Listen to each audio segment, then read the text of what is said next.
Yeah, Mother 3 just came out in Japan, and it's actually sold pretty well over there. There's a lot of enthusiasm for the game because the Japanese have always been big fans of the Mother series ever since the NES days, and it has its following here in the States too.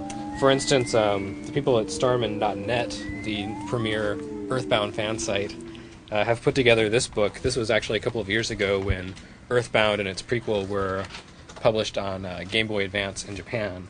And I believe that they put this together for EGM and several other magazines and sent out this huge book of fan art and music, and I don't know, it's like fan fiction and comics. It's kind of an impressive effort, and I think the idea was that they'd send it to magazines, and the magazines would be so impressed by their loyalty that they would encourage Nintendo to publish the game in the U.S., which actually didn't happen. But as you can see, it is nice that there's this community out there, and I know Nintendo is aware of it. The question is whether or not they think that anyone outside of that group would actually buy Earthbound 2 Mother 3 if they brought it to the US. Yeah, it's really fascinating. Earthbound was probably like my number 2 favorite Super Nintendo game, honestly, but it's like I never really got into it as much as, the people I've seen elsewhere on the internet. It's just like... I think you have to have a certain degree of bloodlust.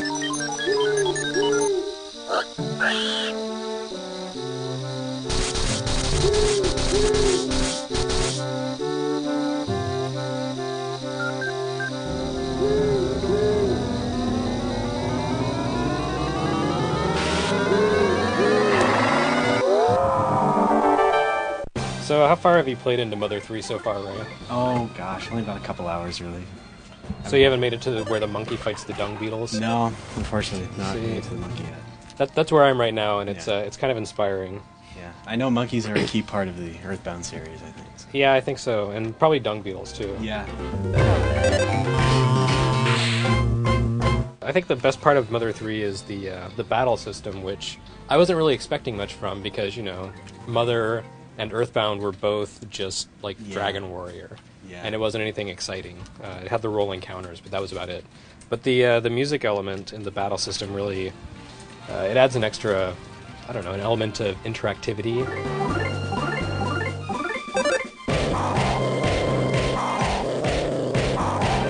Yeah, it's still not perfect though. I mean, it's still like there's not enough of a guide for you, really. Like, there could be like a little line or something, like a rhythm. Well, actually, one of the characters that you may not have gotten to, he has a special ability to let you change the sound of the music so that it amplifies the beat and drops the harmony back, or the melody. So it's really easy that you can just listen to the rhythm.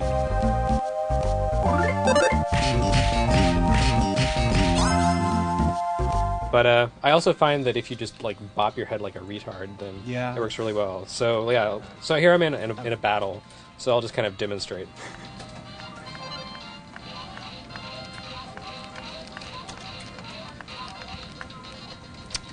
Okay, so that was 11 hits. Yeah. So it was kind of worth looking like an idiot, I think. Yeah, well, I'd say what really makes Mother different than anything is just story, really, is that it's so different, and yet it's so more involved than anything else, because they have like the modern day aspects from the first couple ones, and that was really like such a huge change from at the time. It was pretty much set in a slightly skewed version of the modern world, kind of a Japanese impression of what America is like. Yeah. So it kind of was a surreal fantasy in that way. And the stories dealt so much with the youth, and just like growing up in a way. And now it's like in Mother 3, you have adults and youth as, the characters, and so they're going through their own dramas now. Yeah. The story for Mother 3 kind of surprised me because it's a lot more of a traditional RPG story in that it's kind of linear, it's kind of chapter-based, there are more adults. But my understanding is that later in the game, ultimately the kids are the main characters. I was really impressed with the animation, honestly. The animation's pretty good compared to like the older games, because now it's like they used to look just like regular 16-bit RPGs, and now they look more like a 32-bit. Yeah, RPG. I think that's something you can't really tell from just plain screenshots. Is that despite the simple, almost 8-bit look of the graphics, it's really really well animated, and I think that's Brownie Brown, the developer of the game. They did Sword of Mana and Magical Vacation and a few other really nice looking GBA games, and they have a real knack for animation with sprites, and when you see Earthbound in motion, especially on like a DS Lite where the colors are just super vivid and beautiful, it's a really great looking game, and the music is really good too, especially considering it's, you know, a GBA game. The music style is different. There's more of a driving beat to the music than in the previous games because, you know, it has to have the beat element to it.